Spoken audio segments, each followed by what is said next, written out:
Renowned physicist Stephen Hawking is partnering with a Russian millionaire to answer an age-old question. Does intelligent life exist on other planets? In London yesterday, Hawking announced the $100 million project with the organization Breakthrough Initiatives, calling on citizen journalists and scientists to participate and saying that there has been no better time to explore life outside our solar system. We now know that our galaxy alone holds hundreds of billions of stars, and that the visible universe contains at least 100 billion galaxies.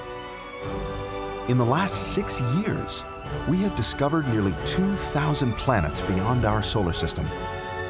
It's now estimated that there are tens of billions of habitable planets in our galaxy alone.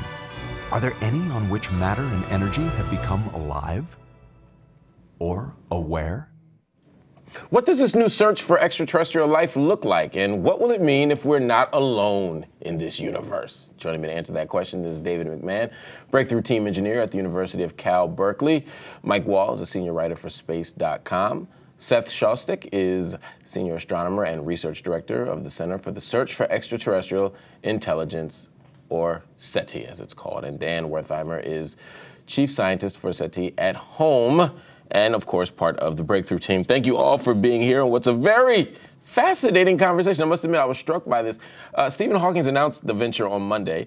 Let's take a look at what he had to say. I want to get your responses on the other side. Mankind has a deep need to explore, to learn, to know. We also happen to be sociable creatures. It is important to us to know if we are alone in the dark. Dan, why now? Humans have been asking this for probably 100,000 years. When they look up at the stars, they're bound to ask this question, are we alone? Is anybody out there? But this generation is kind of unique that we might have the tools, the technology, the science, the telescopes that may be able to answer this question in our lifetime. So this is a pretty special time where we might get in touch with ET. Getting in touch with ET sounds pretty cool. So for you, it's not a greater curiosity from this particular historical moment as much as it is just greater access to resources to find those answers. I think that's right. We've got to the place. We've had science now for a few hundred years. We've had radio for 100 years. So we're beginning to understand. We're an emerging civilization, but we're beginning to learn how we might communicate with other civilizations if they're out there. Mike, would you agree with that assessment? You cover this stuff. I mean, is that what it's about? Is this the perennial human question? Is this a big chunk of what science is about? Is trying to figure this world out and figure out if it's just us? Well, yeah, I mean, I think that's like the ultimate question, right? I mean, ever since we started looking up at the stars, and I mean, are we alone? How actually big is the universe around us? Are we the only ones in it? Could we possibly be the only ones in it? And then after we started to actually learn a little bit more about the galaxy and about the stars and how many planets there are, and this is a real revolution in the last 20 years, we started finding exoplanets. Now we know that there are hundreds of billions of other planets just in our galaxy alone, and that fuels us too. Once we started to realize how many planets there are out there, some of them must be like Earth, some of them actually must be capable of actually supporting some kind of life, and that all ties in to what's going on now. And we're really getting to understand now how actually bounteous our sort of galaxy is, and there really could be other kind of Earth-like life out there possibly. This is an ongoing revolution. An ongoing revolution, and one that prompts the kind of projects that we're seeing right now.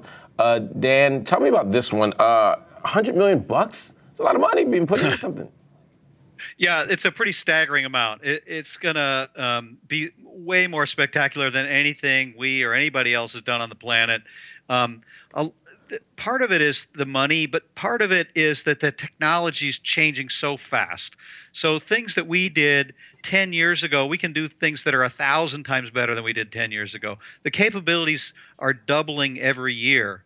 So stuff we did 20 years ago we can do 1,000,000 times faster than we did before. So with these new telescopes, the new receivers, the new feeds, the new instrumentation that one of your guests, Dave McMahon, develops is spectacular. We can look at 10 billion channels all at once, like having 10 billion radios on your desk, each one tuned to a different frequency.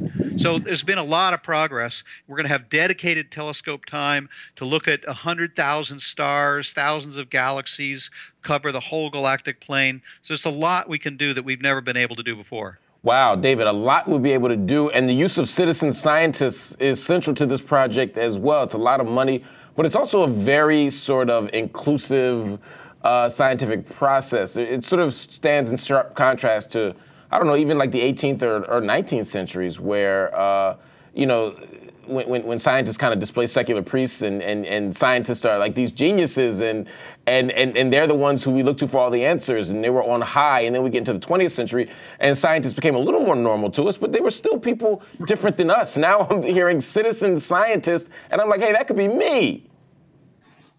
Yeah, it certainly could be. It's an unprecedented open source effort. I think all the data is going to be open, and I think we'll just need to have the help of everybody we can get to go through the data and help us look for the signals. What kind of people are going to be doing this stuff? Well, I think it'll be some of the same people that are doing the SETI at Home screensaver.